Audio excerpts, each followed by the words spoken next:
So I got inspired to do this video based on a conversation I had this morning.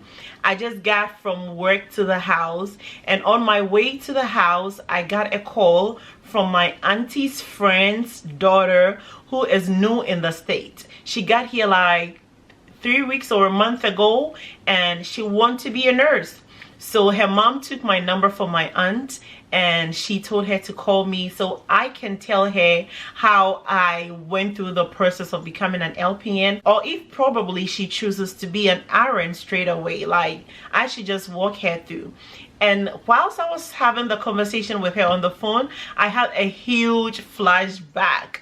Like it gave me like a whole new different feeling as to where I started from and where I have gotten to. Guys, I am nowhere close to where I want to be, but I am so proud of myself from where I started from and where I have been to. I am so proud of every step I have made in my life, and that inspired me to do this video titled all the work I did before becoming an LPN. So stay tuned for that, okay?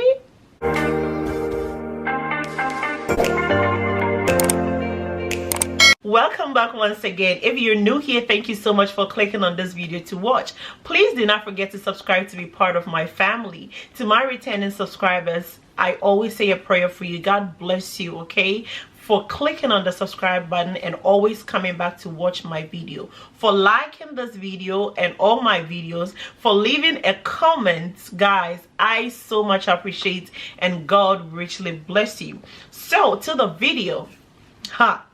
Okay, I don't even know where to start from.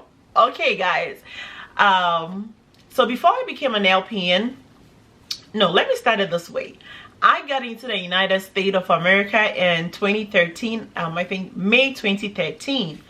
When I got here, I was a business accounting student back home, so I had the desire or the aim to further and do my master's in business accounting, or better still, do banking and finance, like something in the business world. So my uncle sat me down and he said, no, if you really want something to do in the United States, you have to be a nurse. I'm like, if not even a nurse, like something in the health field, because it's easy to get a job. Guys, mind you, this is something my mom was always on my neck to do, and I was like, this is what I was running away from, and now I am here and my uncle is telling me something similar, not even like something same. So I took it to God in prayer, because guys, it was just so much. I'm like, is this really my calling that I was running from, and now I come to meet it here?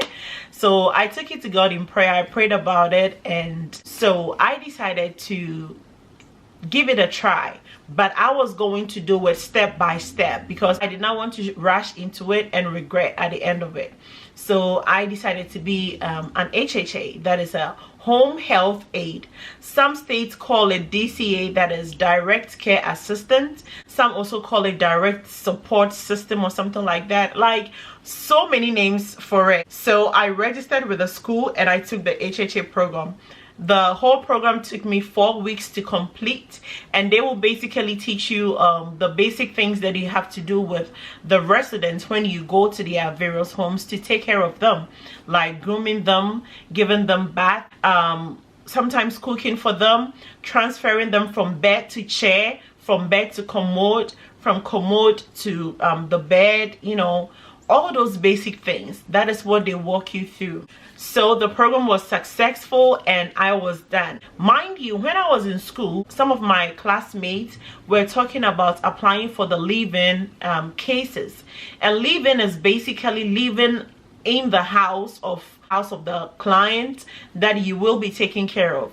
It can be days, it can be weeks, it can be months that you would have to go and live with a person.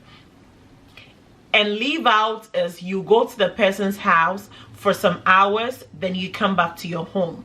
So that was the job my auntie was doing, so she had a lot of experience. And due to the bad experience she had with the live-in cases, she did not encourage me to do the live-in. So I ended up applying for the leave out case, and it was, I remember it was 5 hours 5 days, and I lived in Brooklyn. It was all the way in Manhattan, guys. It wasn't paying so well. It was like $9.50 at that time per hour, and at the end of the month, all that I have saved goes straight into transportation, because I would have to buy a card, that is the subway card, the Metro Pass subway card, to use to take the train. And I was taking like 2 trains to my client's house. So just imagine, like, it was so much on me, waking up early in the morning to catch the train back and forth. At a point, I decided, I mean, like, the living was going to be better, because with that one, you will be living with a person in the house, and you would not have to go through all that, you know, stress of catching the train and all that. So I spoke with my uncle, and he agreed, because at the point, I think I had worked for like a month or 2, so I had gotten used to the system a little bit. So he said, okay, why not? And I started taking on the leave-in cases. Guys, it was not easy. There was this particular leave-in case that I took. I was told by the agency that it's a couple that lives in the house, but I was only going to take care of the wife. Guys, I got into the house, and the husband needed more care than even the wife. I was like, what have I gotten myself into? He was like tall, extremely tall. I would say like 7 feet. Trust me, guys, he was tall and heavy, and the wife was like 4 feet or something, 4 feet 5 inches. And I'm like, what have I gotten myself into? And this is what some of the agencies do.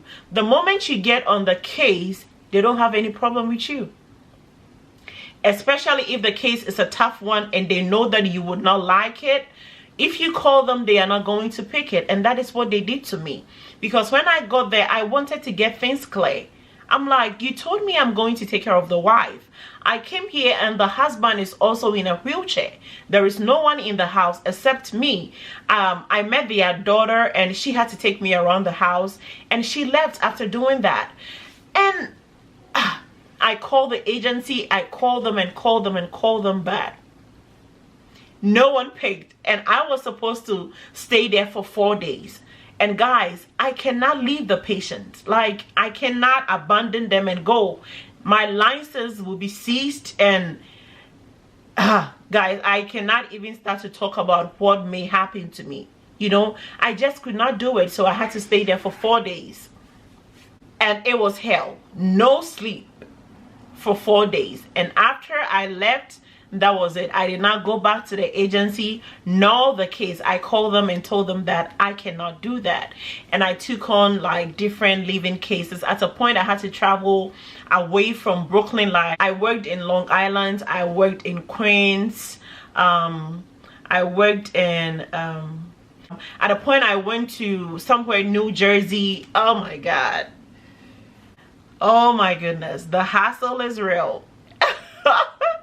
American life is not easy. So I went to all these places, and I think the longest I stayed on a live-in case was a year, but I wasn't doing it like full time. I was doing like 4 days in a week. Yeah, and that was close to my house. Like, I finally, after going to all these long journeys, I finally got a case that was closer to my house, and I was doing that for 4 days a week, and that was the longest case that I worked on for a year. So it was so good. But the only problem was it was a full kosher house. If I say kosher, that means they were full Jewish, and I did not have to bring any food that I made in my kitchen, because they have rules and regulations on what to eat on their table and what not to eat on their table, and so many rules and regulations. The family was rather buying food for me from their markets that has all kosher products.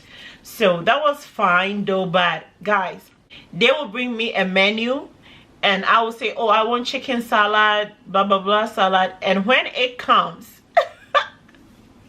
The chicken salad is totally different from the chicken salad I was imagining. Like, it was so hard. It was so hard, but thankfully it was just 4 days and I would just go back home and eat my food. At a point, the family wanted me to do it like full-time because the clients liked me a lot, so they wanted me to take the case like full-time from Monday to Sunday, and I'm like, no, because she was not sleeping at night. But during the daytime, the kids stayed around, so they will come and they will give me like 2-3 hours break so I can have my sleep. But the eating aspect was a struggle, so I just could not, you know, accept it. At least I had to give some days also to someone to work, you know. So that was my longest case. I stayed on for a year, and I think I traveled to Ghana, and when I came I had to apply for a whole different, you know, thing. That is one thing about this job. Sometimes when you travel, especially when you go back home and you come back, you lose the case and you have to apply all over again, or better still, they will find you a new case that you can work on. So that is it for the HHA. So whilst I was doing the HHA, I just encouraged myself to go further, and I decided to do the CNA. Other states call it the STNA, that is the Certified Nursing Assistant. So I started taking classes for it, and that class was for 3 months. I took that class, and after everything, I also had to sit for the state board exam before I get my license to work as an STNA. One thing about the STNA or the CNA is you get the opportunity to work in the hospital. So you get exposed to a broader space, unlike going just to the patient's house to stay with them. You get exposed, you get a lot of experience. So that was a good idea. And I had my first case in the nursing home. It was really hard for the nursing home to hire you straight because you have no experience, or the hospital to hire you straight away because you have no experience. So the best way was to go through an agency. So what the agency does is they will hire you and they will take you to the hospital or the nursing home to work. But this is the disadvantage. If the hospital or the nursing home is paying the STNAs and the CNAs they have hired straight away, let's say they pay them $12 per hour, the money goes through the agency and the agency will give you maybe like $9, which was a total cheat.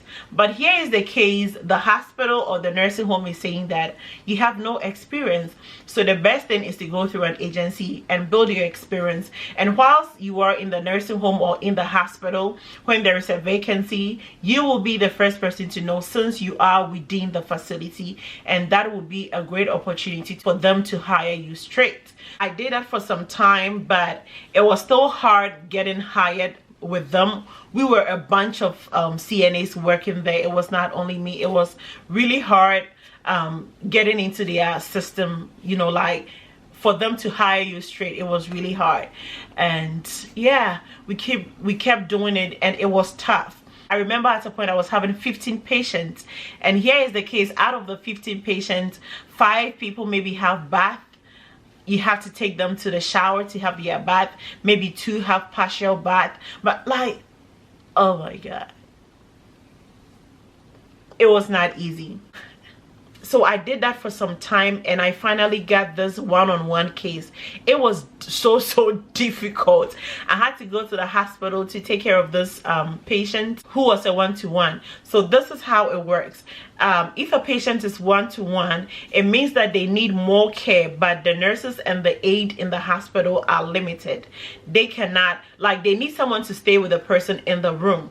Here is the case: the patient is agitated. They have risk of falling, so they have to stay in bed or even in the room, and one person has to be with them to monitor them. So in this case, they will hire a CNA who will go and stay with them. If it's 12 hours, you will be with a person for 12 straight hours, okay? But you will have your breaks in between when the person sleeps, or you can talk to the nurse over there to maybe give you a break, and you quickly go have your snack or food or something, and you come back to sit in the room. It was boring for some time because you just sit down 12 hours without doing anything. Like, it was so tough and boring. So I decided to upgrade. Like, just go further and do something more. Then I relocated from New York to Ohio, and that is where I started my LPN program, and that is where I am now. I don't want this video to be so long, so I am going to end here. So that is basically where I started from and where I have got into. There is more to be shared, but I'll hopefully do a video on my living experiences, because I had so many terrible experiences and I would love to share with you. If you'd want to know that, let me know in the comment section. Also, let me know your experience, how it started for you. Where did you start? Did you start working in a warehouse, in a store? Like, how did it start for you and how is it going? Let me know in the comment section and let's have some fun, okay? Thank you so much for watching this video. Please follow me on my social media handle, both on Instagram and on Snapchat, as Life of Chrissy. So please follow me and let's have fun.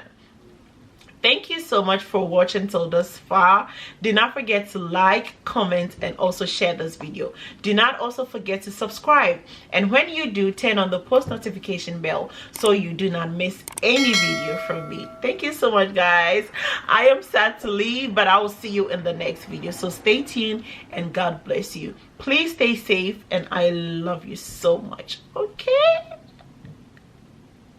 I am trying to get a thumbnail.